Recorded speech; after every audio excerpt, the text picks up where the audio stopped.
So we've designed a cup that's very easy to pick up. Has been a lot of thought's gone into making sure that the size of it is very thought through. You know, not too big, so it's not too heavy, but not too small, so the mum's got to be refilling it every 2 minutes. And then you've got to do the basics right. So, for example, every mum and dad wants a non-spill cup. However, most of the non-spill cups out there are not right for babies making a transition from bottle to the cup, because they've gone from a bottle where they don't have to suck, going to a cup with a lid, and now all of a sudden, what's this sucking business going on? Now, much easier if you're a breast baby, but if you were a bottle baby, making that transition is that much harder.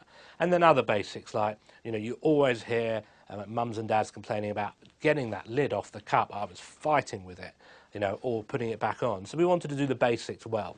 So what we've done with our cup is the first thing is you'll see, I'll just take this lid off here, you'll actually see that it leans towards the baby.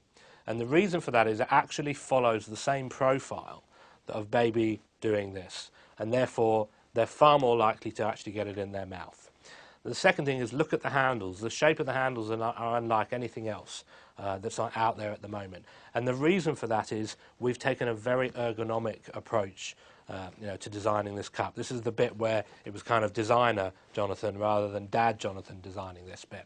And then we've also gone with a much easier non-spill valve, which is something called a slip valve, which works very simply that when the baby puts their mouth over the silicone teat, it distorts it and actually opens up a gap, making it much more like a bottle. So it's just much easier to use. So this is one way to use it. It's with handles and it's with a teat.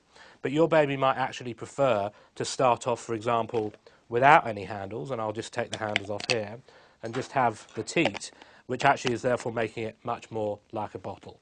It's still leaning towards the baby, so it's actually still following this movement.